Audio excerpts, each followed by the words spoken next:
What's up, movie fans? My name is Law, and I love going to the movies. Whether it's the latest action flick or heart-pounding thriller.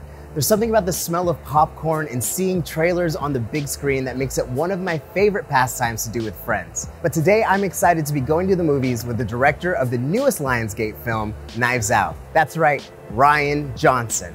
And you guys get to tag along. So, let's go to the movies with Rian Johnson.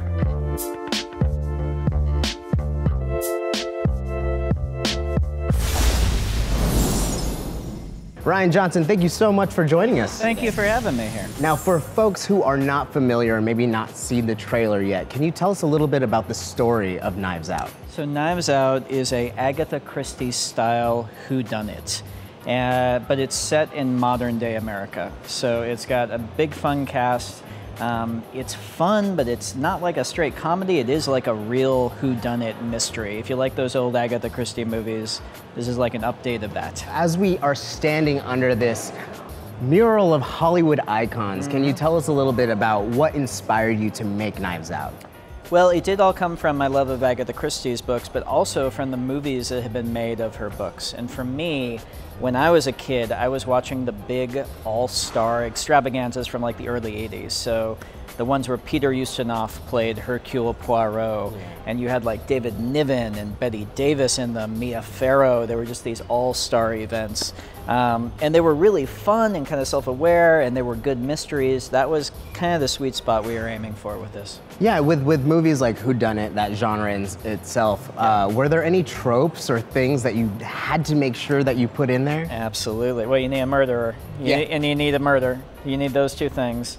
And then one of my favorite types of scenes is the big scene at the end where the detective is like in the library and he lays the whole solution out. Yeah. So that we have Daniel Craig doing a barn burner, one of those. So I'm very happy we got that in there. That's awesome. Now you are a self-proclaimed movie nerd, right?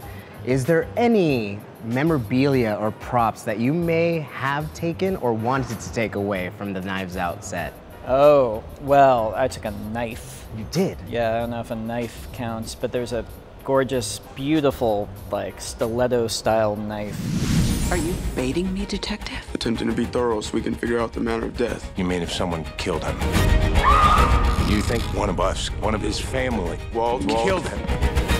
All right, Rian, you have assembled quite an ensemble cast for this film. Can you tell us who was the first link to the movie? The very first person to sign on was that gentleman right there. Mr. Craig? Mr. Daniel Craig. Amazing. James Bond himself. How did that come about? We had met a couple of times over the years, and then we just sent him the script, and he had a couple of months free before he started up the next Bond movie. Amazing. So we had to move really fast, but he was really excited to kind of do a role where he could cut loose and really have some fun. Yeah, I mean, he plays an expert detective, Benoit Blanc. Hopefully I said that correctly. That's it, that's fun. Now, what was the collaborative process in developing that character with Daniel, especially within that short time frame? It was really collaborative because the character is kind of this big, fun character. He has a big Southern accent in it, which is really funny to hear Daniel Craig with like a Southern accent. Yeah. So we had to work together to figure out, okay, what kind of Southern accent is it and how big do we go with it? And we had to kind of dial it in. But I mean, he loves mysteries. He loves these type of movies. So we felt like two kids playing, sort of. Yeah, it was fun. Now you did kind of bring it up. He plays a character maybe we're not used to, but you have a lot of actors portraying different personas that maybe a general public wouldn't be used to seeing them as. Yeah. Who surprised you the most and how? Well, I mean, I think maybe one of the biggest leaps is Chris Evans. Right. Mr. Chris Evans back there, who he's Captain America to most of America. That's right, isn't he? He is. He's in those indie movies, the Marvel movies. Small little Marvel movies, yeah, I've heard of them. And in this, he plays a very different type of character. He kind of plays a big jerk, and he has so much fun with the role. But everybody in it, I mean, Toni Collette, she can do anything, and she's giving a comic performance in this that is so like unlike anything I had seen her do before.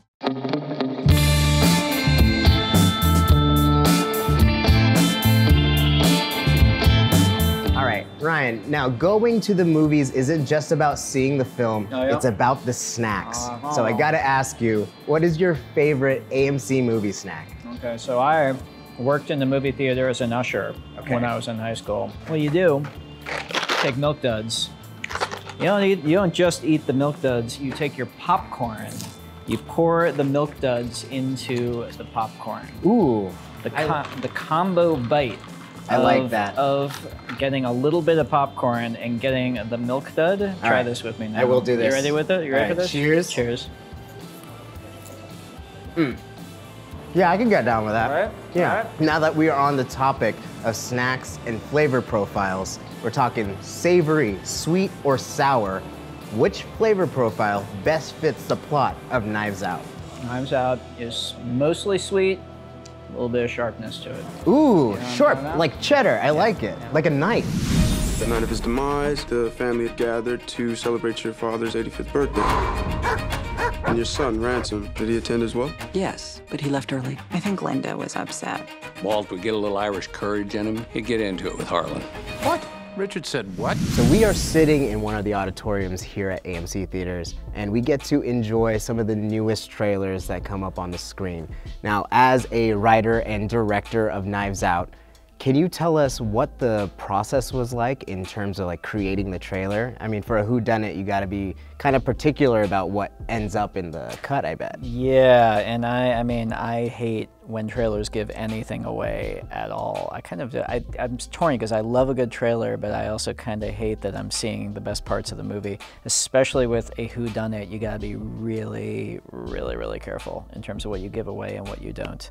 So yeah, I can't explain what we did and didn't, because then I'll give it all away. So, but yeah, you have to be really careful. There was a lot of thought and meticulous. Oh my God, yeah, every shot and just even every line, even like certain lines where like, does that sound like this sort of thing a murderer would say? Is that tipping it? We probably thought way too much about it. Now, for people who are anticipating this movie to come out, what do you think is the benefit from watching it in a theater with a large audience? This movie is designed to be seen with a crowd.